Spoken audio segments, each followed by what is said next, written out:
this is an entrepreneurial story. Yeah. This boy, I have to tell it now. Yeah, go for it. This boy goes to the junkyard and he grabs old bicycle parts, trash of garbage, and he constructs some kind of pulley mechanism and a bicycle wheel, and he gets a generator off of an old bicycle headlamp, and he figures out how a generator works by reading books in the library, and he wires it up, and the next thing you know, he's generating electricity in his village that has never even seen electricity, never even had a light bulb. Wow. And the next thing you know, they have a light bulb in their hut so they can read at night, and they begin a charging station for cell phones. And the next thing you know, industry is starting to grow up in this little dirt poor village in Africa. You have to read the book. Dude, that's an entrepreneur. That is cool. It's an amazing story. You know what's really great about that is it captures, there is such an amazing untapped capacity Yeah. of humanity, and I mean, I was just reading, there was a girl, she's I think 11 or 12, she's from, you know, the deep dark barrio of what is this city, Nuevo Laredo, across from El Paso. She is the #1 math student in Mexico now. But she was someone, and because she had an innovative teacher, really is what it was. I mean, this teacher came up with new creative ways of engaging his students. And this is someone who, you know, just wasn't even on the radar. She wasn't anywhere on the educational radar. So, you know, being able to capture and evoke that creativity, which is really where we're going. That's So really I think what it's we're maybe talking good about. lead-in. Should we let her introduce us first? Did you or want? should Oh, we- sorry. We started already. You guys were on a roll, it was great. I'll just sneak over and sit down. But now that I'm talking, welcome to our 3rd installment of Creative Conversations. We have Bruce Baker with us here today and Adam Arabian from the business and engineering departments respectively. And they're going to talk to us about entrepreneurship. So carry right along. Thank you. Yeah, it's a delight to be here. Thank you. What we're talking, you can see, you have to interrupt us, the creative conversation, in order to start the program. But we want it to be a conversation, so feel free to interrupt us whenever you want. This happens every time. It does. Well, what we were just talking about was the spirit of entrepreneurship. But maybe we should start, I mean, before we go there, maybe Yeah. we should talk about what entrepreneurship Okay, what is it? Because I'm Right. not even sure I know what it is. I mean, I know what I think it is. But Right. Okay, well, we start there. Well, the word itself is an old French word, and it was lifted by English political economists in the 19th century, straight from French, entrepreneur. And It does have some funny yeah, vowels in and it originally started with the idea of saying, hey, let's put on a show. That's really what it means. An entrepreneur is the one who produces a show, a musical, a variety show, a play, or whatever, which means they're risking time, they're risking money. Sure. We know that show business is risky. And yet they have a vision for something that they just want to pull this off. And they just have a passion to pull something off, and they're willing to risk it all to do that. And that's what entrepreneur means. Okay. So when in the Industrial Revolution and the era in Britain and America, and political economy is developing along the lines of trying to understand how does capitalism work, we end up taking this word straight out of the French and using it to describe the person in an economic system who puts up risk capital or somebody else's risk capital, takes responsibility, and creates some kind of venture, whatever it is. And it was during that era that we just, economists discovered that was really essential to growing economies. You needed people who did that. I mean, it's pretty transactional though, and normally I think most of us don't look at sort of biblical Christianity in terms of a transactional sort of relationship as much. How does it, I don't know, how do those interleave? Right. Well, I have been trying to understand this from a biblical point of view. I think it's fascinating. And to me, there's something about this entrepreneurial spirit of creativity and innovation in us that I truly believe bears witness to the imago Dei, what it means to be a human being. It harkens back to the creativity of God and the beauty of the creation. And there's something about the human spirit that just wants to create. Look at what's the very first sign of humanity? You know what it is? The very first hint of human beings existing on the face of the earth. It's art. It's marks on a wall. It's petroglyphs. Yeah. Yeah. It's not even a tool. It's art. There's just something about being a human being that wants to create. Now, the interesting thing about entrepreneurship is that it brings on this added component of creating something that's not just maybe beauty or artistry, which, by the way, is the very first sign of this Holy Spirit being bestowed upon people in the Bible. You read about this in the books of Moses. The very first sign of the Holy Spirit bestowing a gift or inspiring someone was the names of, now I have to look up these names that are so hard to say.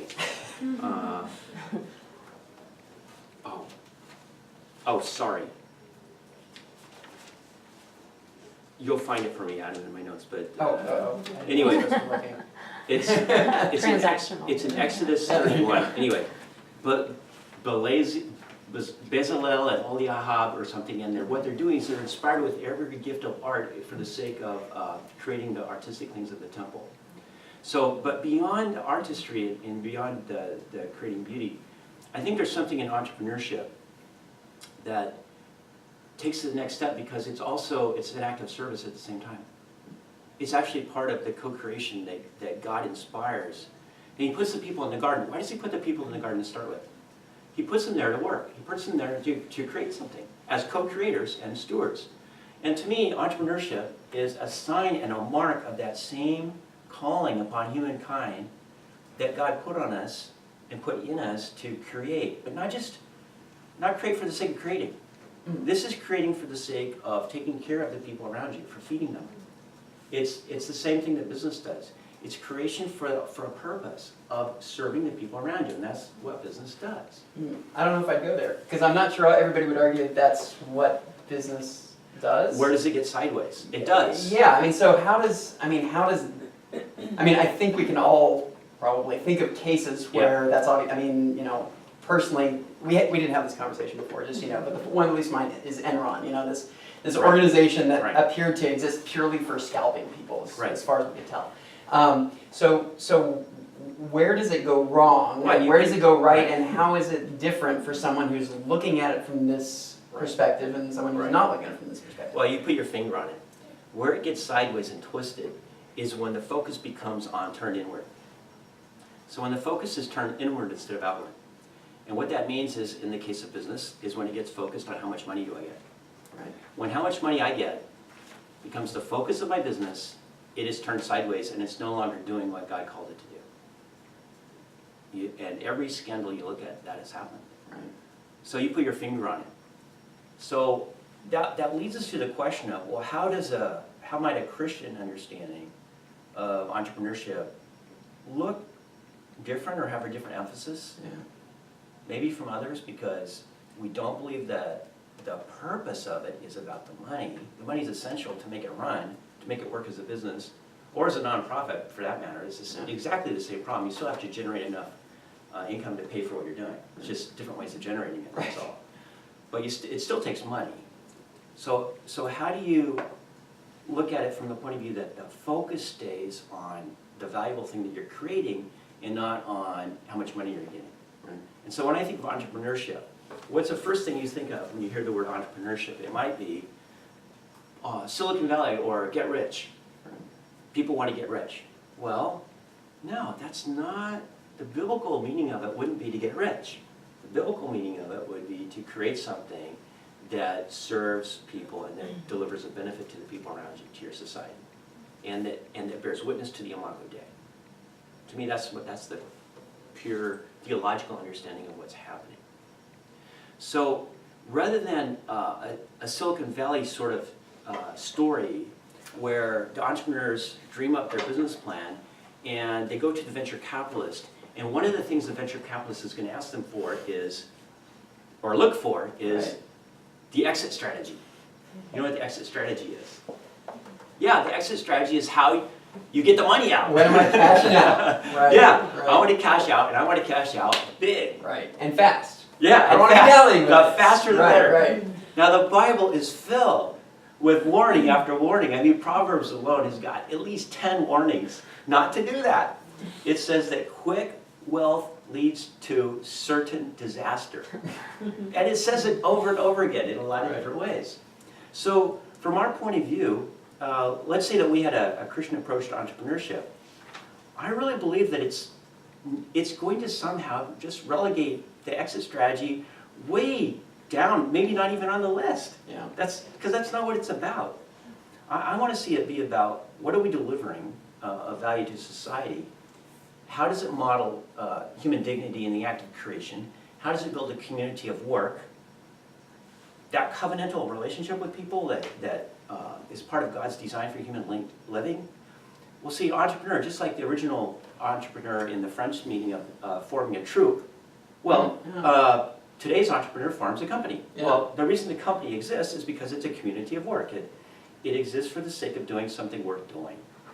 And so I want to see our emphasis on entrepreneurship here at SBU and in all the venues that we touch. I want to see that emphasis on what are we building of value, not on the exit strategy. Right? The exit strategy doesn't even enter into the equation. Now, it still has to find itself somehow. You know, you still have to be worried about cash flow. You better be really good at management. You better be really good at planning and all that. But that's a different question. Do you have, is there something you can link to, like, this is what we see, that people are familiar with. Yeah. This is what we see as something that embodies that, or perhaps sometimes more telling is, this is something that doesn't embody, this is the antithesis of what we're thinking of, you know? Okay, so here's the one you remind me of. So forgive me if any of you really enjoy this wonderful entrepreneurial product that I'm about to trash. But to me, the biblical understanding of entrepreneurship would basically take us back to the idea of planting the garden. Because it's the inception, it's the Nurturing. seeding and Right, nurturing, exactly. growing. Watching it grow. It's Right. not fast. It's planting the garden, and it's not Farmville. I'm sorry. Maybe I'm just too old, but I don't get Farmville. It's this video game that you can play on a mobile device or whatever, and it's one of those addictive little games. It's really cool. I know it's really cool, and I also know that the engineers who developed it are really super at what they do. I mean, it's brilliant. It's wonderful work. You got to For what it's trying to do. I admire the beauty of it. Right. What I don't admire is that the economic model Right. is to get people addicted on some habit-forming thing that produces no, well, they'll say it produces value. They'll say they get entertainment value. Right. Okay, You could say the same that's thing true. about gambling, though. You could say that about gambling. Yes, you could say the same thing because it's addictive and it's entertainment. Right. However, but the way they make money off of it is like gambling. They get you addicted and then they try to sell you some virtual creature or Right. virtual resource that you can then play the game with. Right. There's nothing real there. Right. Nothing. And to me, that's kind of the antithesis of what I'm talking about. And not only is it not real, but it is. Boy, I'm going down a dangerous path here. But Go ahead. it is actively leaching value. It seems like without providing distinct Right. benefit. Well- Beyond the scope of the people who are building it right now. Again, and that's a cynical way to say it. Oh, it's extremely cynical. I know. I was. You started it though. Well, I had to catch myself. I know, I did. I had to catch myself because I do know that there's, after all, entertainment does have intrinsic value. It Right, does. right. So where do you draw the line? And that's hard. Right. It's really hard to know where to draw that line. There's an example I was just reading about yesterday, 2 days ago, something like this. Yeah. And it's kind of the opposing balance of that. So there was a game, you guys may have seen this, called Flappy Bird. Okay, see, lots of nodding. Okay. So for those who don't know, Flappy Bird consists of this silly little bird that you push on the screen, he flaps up, and you let go, and he flaps down. And you've got to navigate him through these little gates. And something about it was just perfectly designed to be horribly addictive and incredibly Yeah. frustrating because Yeah. you're always going for just the next achievement seems so Right. close. Right. And so the gentleman who wrote this was he was a programmer in Vietnam. Turns out he's a devout Buddhist, and I think that's relevant because I don't think what we're saying here, although we're certainly in the context of Christianity. No, I think all the major religions bear witness Absolutely. to this spiritual reality Right. that we're talking about, and they Right. see it in human nature. Absolutely. Yeah, they all agree on There's some embodiment Yeah. of whatever structure Yeah. there, but he saw this creation of his, which he designed to be something, this was a relaxing distraction. This was something that was supposed to give people pleasure and brief bouts of pleasure. And it was causing them frustration and stress and unhappiness. And in spite of, he was making $50,000 a day off of this thing, off of ad clicks. Wow. And he shut it down. He pulled it off of Google. Did he pulled say it off- why he pulled it off? Because it was not what he wanted it to be. What he wanted it to be was a mild, entertaining distraction that made people happy, and instead it was something that was making people unhappy and Wow. stressed and frustrated, and that was not what he wanted to be doing with his life. I think that's a beautiful illustration Yeah. of what we're talking about what the focus, what's the purpose of it, Yeah. and whether it's outward, it's serving or not. So, well, let me follow up on that question, because with all the engineering students that you come across at SPU, what examples do you think of, or alums, what examples do you think of? Well, I mean, I know that we've got, it's really interesting because our alums, and I have to bias this. First of all, I haven't been here very long. And the second part is the time that I have been here, I've been very embedded with the engineering department. So all of the examples I'm going to give revolve around that. I don't want to claim any exclusivity. But we have notable alums. There's a gentleman named Andy Liu who he's just a serial entrepreneur. I think he was a top 40 under 40 in Puget Sound area. He's on his something like 25th business. He came out of SPU and he, you sort of wonder, is it the people who come to SPU that are this, or is it part of SPU that makes them that, or is it some combination of? But he perceives that business process. He is an entrepreneur, but he perceives it in that, to my understanding, in that context of a nurturing business practice and a business operation. And he spends his time on the outside. Beyond that, he spends his time dedicating himself to NGO work in the developing world. He's got a nonprofit doing technical and scientific education for people who have very little education. I think he's in El Salvador. And that's just, I mean, we've got a whole series of, I think I had notes on a couple of other people.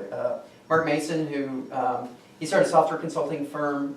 His first job actually out of SPU was working for an NGO. So I think what's really interesting to me is these are people who, they were trained to be engineers. They were trained for something in particular. I should broaden it out. They were trained for something in particular, but the way in which they did it and how they spent their time and how they thought about it, I think was fundamentally different. And I think that is something that can and should be unique to how SPU perceives this process. Yeah, I do too, and that's what's so exciting to brainstorm around, that there is something, there is a special gift that this type of entrepreneurial activity brings. And it seems that there's something very real, tangible way in which a Christian understanding of that brings a value to that, brings a spirit to that this place is uniquely poised to, may I say, capitalize on. You may. And I think what's really, I mean, beyond that, I mean, we've got this ecumenical context. We welcome people of a breadth of faith, people who aren't of faith. And yet regardless, I would like to believe that because this approach to success, what we define as success, right. I would like to believe that is it's infectious. not the typical sort of incubator, No, venture not capital at all. funded incubator. There's something else going on here that I think really deserves to be cultivated. I think so. Look, we've got world-class theology school. Right. We've got world-class education. We're a full university. Right. We've got an accredited business school with a graduate program. We've got the spectrum of engineering. We're sitting on the Pacific Rim. Not only that, we're sitting in Seattle. Right. World leading in so many, Right. in the top. Short of being in San Jose, I don't think you could ask for a richer entrepreneurial culture. And I might even argue against San Jose at this point. So, I mean, we're in a place where we can have this conversation. I feel like as an organization, we're in a place where we can have these conversations and potentially have some real impact on some portion of the next steps that happen over the next 5, 10, 15, 20 years. Right. Well, let's think through, maybe sketch out a couple of brainstorming ideas for those types of collaborations. I mean, I think one of them we're actually doing right now. Yeah. Which is cross-disciplinary. which Right, I love absolutely. it. I want to encourage as much of that as we can. And I think that's it's one of the reasons I was drawn to coming back to academia was you walk around and you don't know what kind of conversations you're going to have, and I think as a student I certainly didn't appreciate that, Right. and partly that was because I lived in the engineering building and I didn't have Right. I didn't have a lot of chance to get out, but we're at a place where we're able to have conversations like this, and I don't think in much of industry you don't have the free time Yeah. or the Yeah. incentive to have conversations It's, like this, and these are, I think, foundational for what happens next. It's luxurious. I advise my business students, every chance I get, to pay as much attention and take as many courses as they can Yeah, outside of business. yeah, The more exposure they have to other things they're interested in, the more full and enriched their lives are going to be, and Absolutely. probably actually the more successful their business path will be too. Because I mean, I sure regret the classes I didn't take more than some of the classes I did take. I think back and, given the amount of time I had, what should I have capitalized on? If I'd taken more philosophy classes, if I'd taken more international development classes, what path would that have taken me down that would have been, I don't know, maybe more fulfilling or more mind-opening or more Right. more So that's more definitely engaging one point of- in favor of this idea, is Yeah, that it would absolutely. encourage this sort of cross-disciplinary. I think that's a great one. We've yeah. already seen this in actually several of the past social venture Yeah, winners. There absolutely. have been people it's been groups that have mixed engineering and business students. A lot of them have, yeah. And those have turned out to be the winning ideas. And not exclusively engineering either. I mean, I think there's a lot of great ideas. I mean, engineering is a handy tool, but really, writing an app is not natively, Farmville's an app, right? So it's Yeah. Flappy Bird.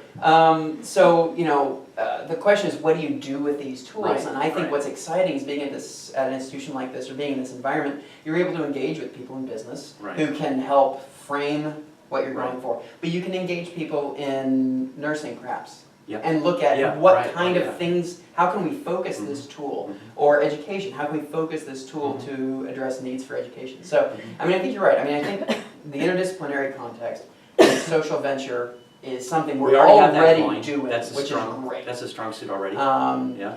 I think personally my big concern, and this is the concern I've seen not only here, this is a problem everywhere, is great ideas make it right to the point where everybody Okay. agrees that they're great ideas. Right. And then what happens next? And that's in industry, Yeah. they call it valley of death. It's Yeah. how do you bridge from that to the people who say, oh, now I get your great Yeah. idea. So kind of the plain vanilla approach to that is the so-called incubator. Right. Where you have a center that brings in faculty members and industry experts. It's kind of a meeting place. It's kind of a mixing pool of people who have good ideas and good talent to Right. be consultants. And you mix them with the entrepreneurs Right. and the students who are in school or else coming right out of school. And then you throw in a little bit of money. Right, exactly. And stir the pot, and Right. you've got something And by that, plain vanilla, I don't think this is in any way thing to anything to be scoffed. This is a Yeah. serious.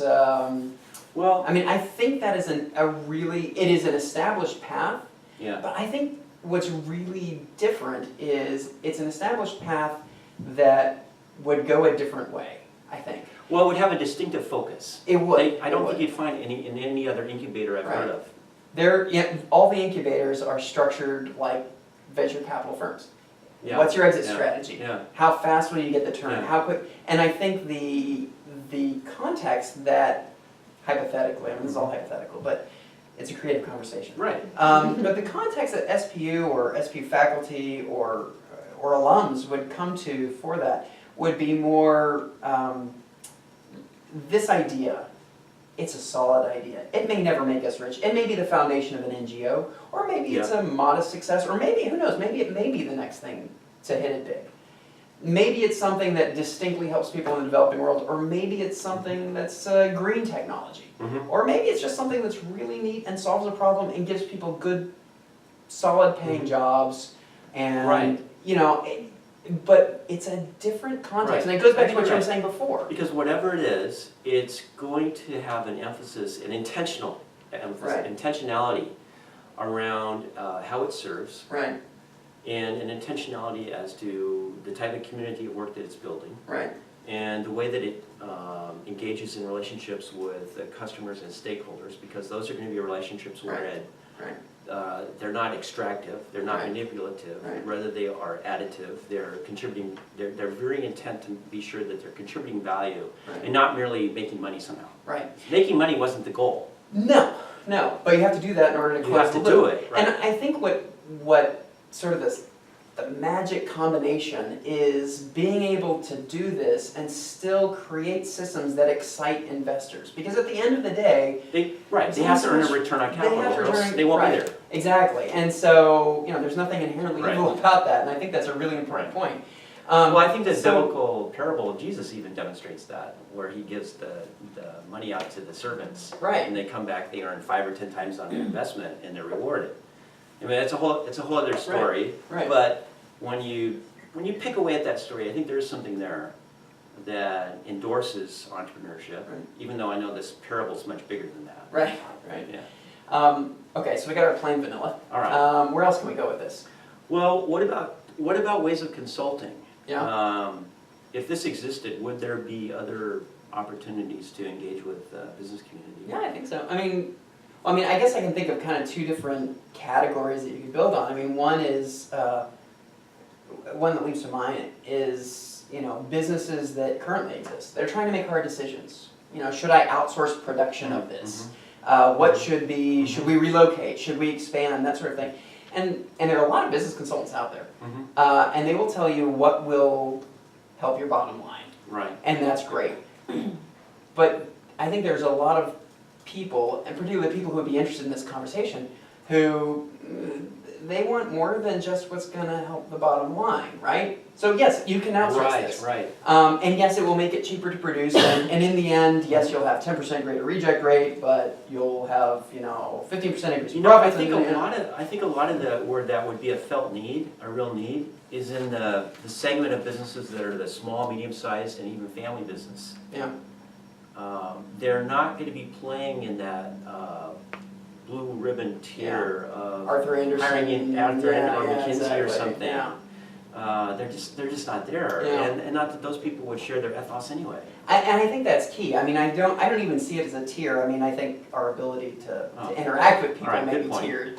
But I think it really comes down to what advice are they giving and what direction they come to it. And I think this really goes down, that ethos is really what it comes down to. Is it's not that we're talking about, it's not even doing business a different way, it's thinking about business a different way. Okay. And I think that's pretty foundational. I don't think you Behavior can just... follows belief. Right, well, yeah, I mean, I don't think you can just tell McKinsey, well, we want to make an ethical decision on this. Well, okay, but at the end of the day, they're still, and nothing against McKinsey. I mean, but at the end of the day, they are the organization they are, and they make the decisions the way they do. And that's why you choose this consulting company versus this other one. Okay. But I really think that there is a fundamental construct that you approach problems with that is foundational to who we are as Christians and who we are as godly people. And I think that infects everything we do and all Okay. the decisions we make. Well, what about now?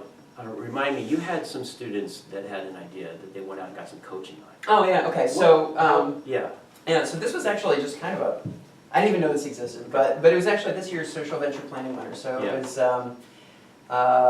unfortunately I only know their engineering term, which is Regenesis is the name of their engineering team, but Okay. Sound steps, thank you, sound steps. And their concept was basically upcycling of a number of things, but part of it was used tires and available plastics in the developing world to produce very, very low-cost, domestically producible prosthetic feet. Mhm. And so the advice that they got was that if you want to take this to the next step, then what you need to do is go to this sort of Shark Tanky experience. And they will put you through the ringer, and you'll get this rigorous business plan, and you'll be able to take this and you'll be able to run with it, and it costs you $1,700 per person in tuition, and it's 6 weeks of your time, and Wow, it's intense. it's intense. It's like a boot camp. It is for that's exactly what it entrepreneurs. is. That's exactly what it is, and I think that's actually really valuable because I think that is a whole different education. Mhm. But again, just like what we were talking about on the consulting side, if you go to that boot camp, they're going to be talking exit strategies. They're going to be talking about turn times. They're going to be talking about profits in quarterly measures. And so I think there's a place for that type of context and that type of discussion and that type of rigorous training Right. that Yep. And also focuses for the- on the ethos we have. Yeah. Right. Sorry. Also for No, the yeah. practical aspects of that, which would be eventually that would accumulate. I mean, the network that had accumulated. It would Yeah, accumulate the absolutely. network of the funding sources that shared those values and shared those That's a really beliefs. good point. Yeah. And so eventually that would build momentum just by its network alone. Yeah. Well, those are some of the ideas that we've been kicking around. We'd love to hear from you all and engage more with a wider discussion of this. And please remind me how we're doing on time. Oh, we're fine. We have Okay. 15, 20 minutes. Okay. So, What do you think? Was there No. other things you wanted to? no, I mean, that's, I mean, at this point, it's a creative conversation. You know, this is where the conversation certainly starts. You know, those three concepts were things that Bruce and I have just Yeah, really Incubator tangentially. idea, consulting, the Shark And then Tank. the kind of Shark Tank, we gotta come up with a better name. There would be 'cause that's curriculum hitting things the tank, included. Dolphin, I don't know, something less aggressive than Shark Tank, but yeah. I like the but- Shark Tank. Okay, all right, Shark Tank. But you know, I don't know. I mean, this is our Shark Tank. You know, tell us where those ideas fall short and what other ideas are out there, and you know, or even more strategically, are we barking up the wrong tree? You know. So I don't know. I mean, I think that's where we open it up for questions and Sounds comment. Yeah.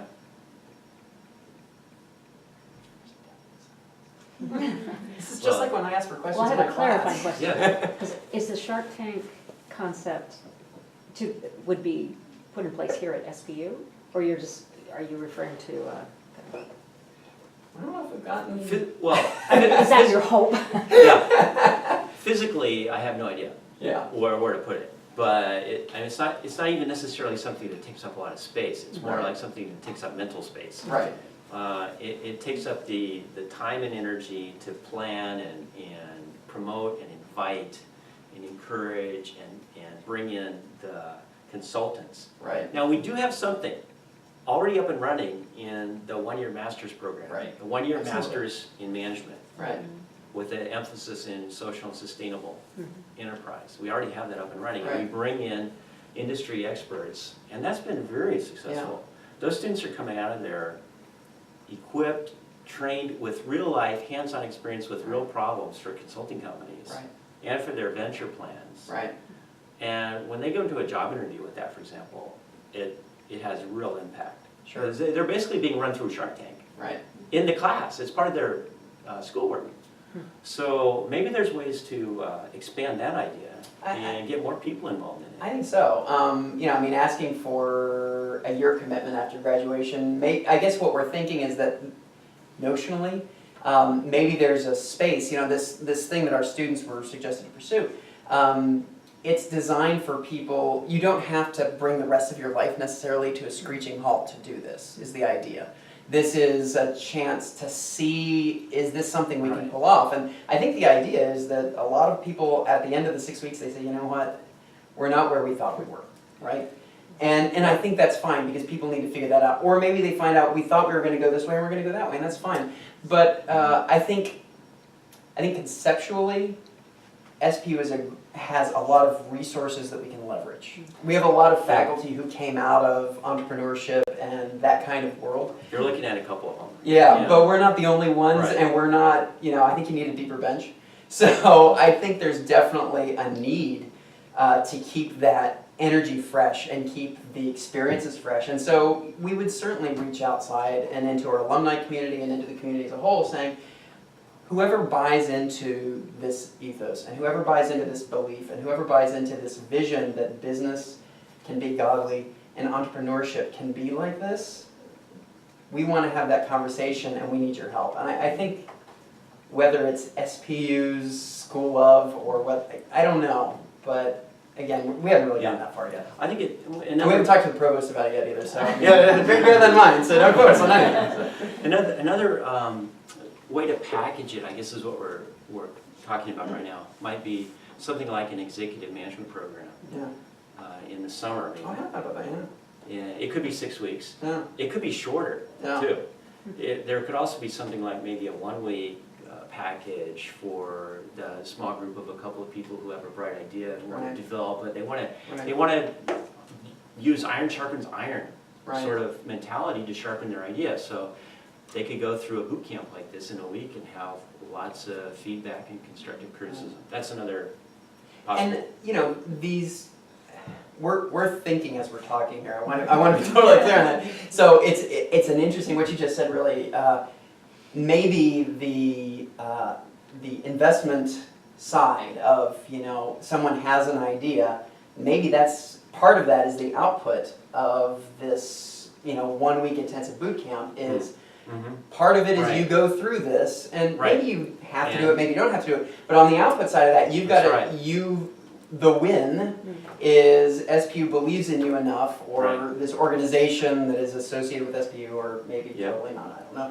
But I don't want to put anybody's name on it, but they believe in you and your idea, and it is consistent with who we are and what Yeah. we believe in such a way that we'll keep you afloat for a year, you know, maybe ramen noodle wages, but we'll keep you afloat for a year, for you to see whether this takes you somewhere. Right.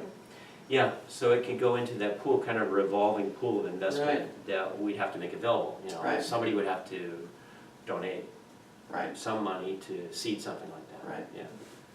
but if we could pull that off, Mhm. That'd be exciting. yeah. Yeah.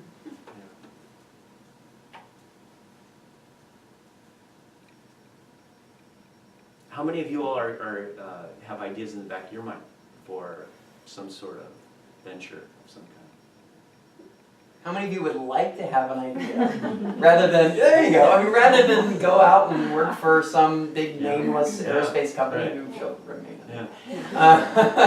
Not necessarily, but you know, you want to go out and do your own thing, and I think, you know, maybe that's another place is, it's an interesting thing. Maybe it goes into the multidisciplinary, interdisciplinary context, but magical things happen when you get a business person and an engineer and an artist and A theologian. a theologian and a philosopher in the room. You don't know where that conversation is Right. going to go. Right.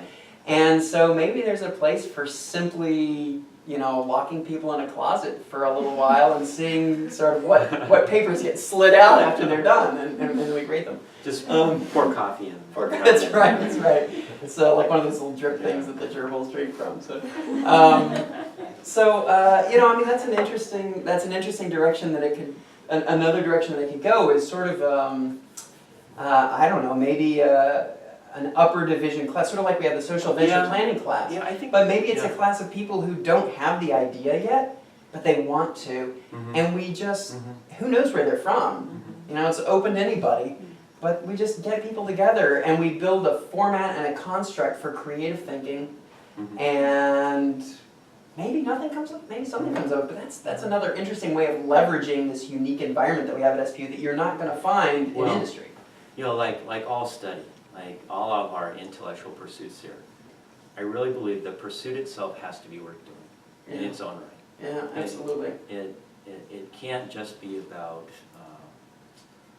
a stepping stone to some better Yeah. goal. That may be a wonderful goal, but I think the step itself of doing the intellectual study has to be worth doing. Absolutely. And again, that alone bears witness to what God has put into us. Absolutely. And I know that's something we struggle with. I mean, in engineering, I don't know what it's like in other disciplines, but in engineering, there's a lot of things that you sort of feel like you've got to go through. You know what the Yeah. brass ring is at the Yeah. end. And so being able to Mhm. capture some of that process and some of that joy of that process in the middle of it would be, Mhm. that's an interesting idea that may have absolutely nothing to do with this conversation, but it's an Well, interesting it might be a idea. very helpful connection for students though, Yeah. as they go through the curriculum. Yeah. Maybe there's a thread we could follow there. Yeah. Wow, we just keep coming up with Yeah. that. Yes? So how's this spiritual notion of entrepreneurship that you guys are just talking about different from social entrepreneurship? Well, I think that the social entrepreneurship is a subset of it. Right. I think what we've been talking about is the overarching frame of reference that there's a spiritual reality to entrepreneurship in and of itself, irregardless of whether it heads you off in the direction of social business, or an NGO, or a street ministry, or even inventing business. a new light source, Yeah, yeah. or solving cold fusion. Right. I mean, they're all- It could be any sort of business. It is how you Yeah. witness through this business, right? I mean, it's not just the output of the business. It's the process of the business. It's in the soul of the business, I guess. I don't know. I think so, but maybe there's more to this question than I'm picking up on. The term, obviously, there's a lot of work that's being done out there in Right. terms of social Right. entrepreneurship, social ventures, Unisys, social business, microfinance. I mean, there's just Right. a universe of very creative, very entrepreneurial activity that doesn't necessarily have a profit motive. And oftentimes those two things get kind of bifurcated in two different worlds. And what I hear you guys talking about is really kind of a bringing together of those in some respects, but it's also bleeding over into that social entrepreneurship side of it. But yet there was really kind of no acknowledgement. It was almost you were talking about it as if that didn't exist. And I guess I just wanted to bring that into the Oh, okay. conversation here It's- to yeah. acknowledge that there is a whole bunch out there. There are incubators for social enterprises, Right. for these kind of things. There are investment funds there. I mean, there's like a Yeah. parallel universe around some of these things. So the need to actually create a separate entity here might Right. not necessarily be the only way to accomplish those Right, goals. that's right.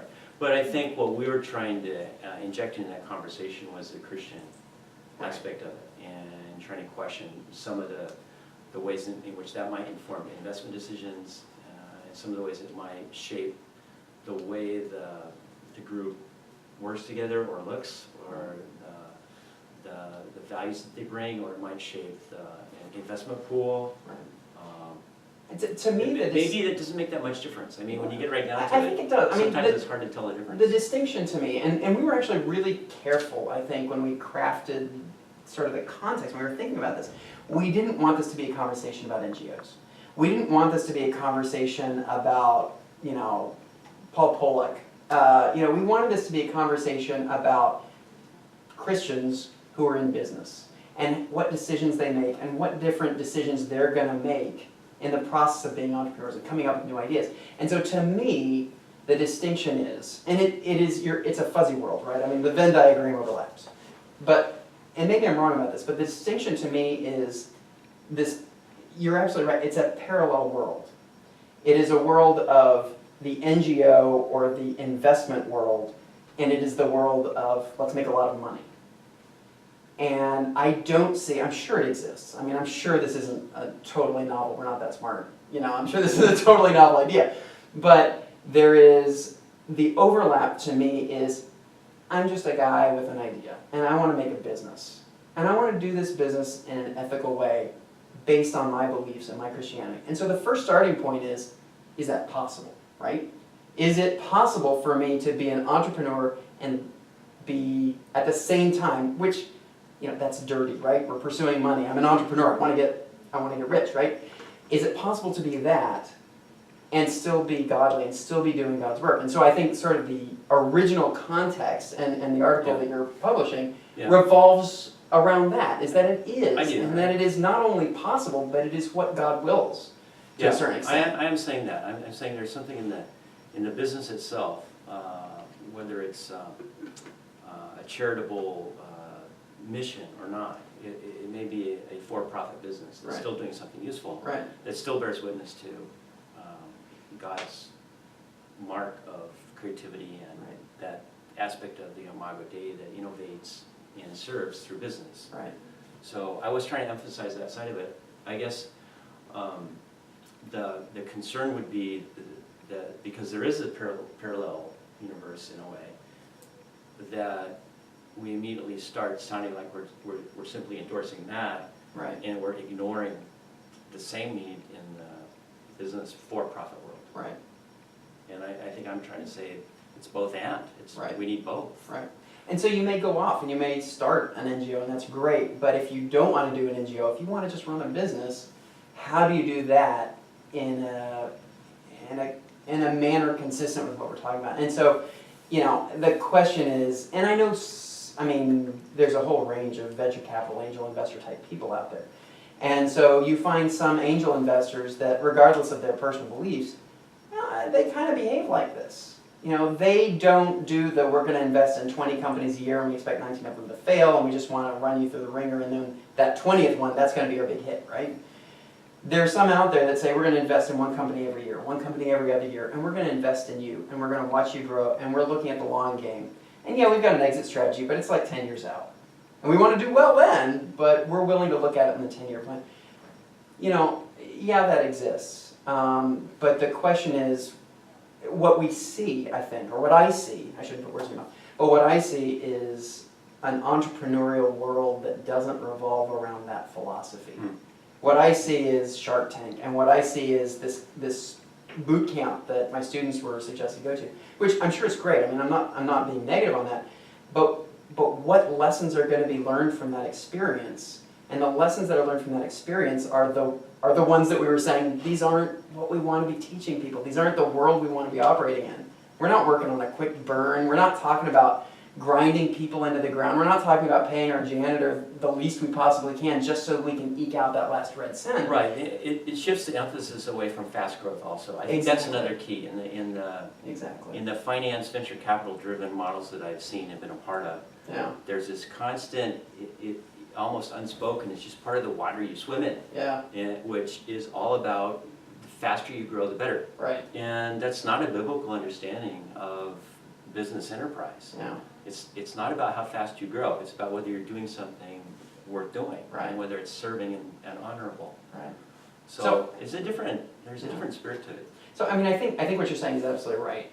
Part of the context of your question is probably the output of a specific objective we had, which does not sound like we were talking about you have to go out on mission in order to do godly work, right? That was certainly part of it, but part of it is also just based on the public perception of what entrepreneurship is, I think, and the direction that people are guided when they start going that way in business. And I don't know, maybe you've got a different perception of what the world's like out there, though. I think it's a bigger overlap probably than, you guys are trying to focus on one side of that, and so. It is definitely fuzzy. There's no question about it, and so there may be more. The Venn diagrams may be closer than I think they are in my mind. It's a really good point, right? Because it's a really good point. There's really a complete spectrum, right, of these structures and financial schemes. Right. Well, to me, that's the. Yeah. I mean, we have had the not-for-profits and the for-profit world, Right. and never the twain shall meet. Right. I think what now we're seeing is really a convergence of that. Right. This whole Right. social enterprise space really Right. lives Yeah. in the middle, and there are, Yeah. there's a whole, That's a there really are good point. infrastructure around that Sure. now. Mm-hmm. It's not either or, so I think it is more and more possible for people of faith to bring their values to business and to kind of live into that middle zone rather than Yeah.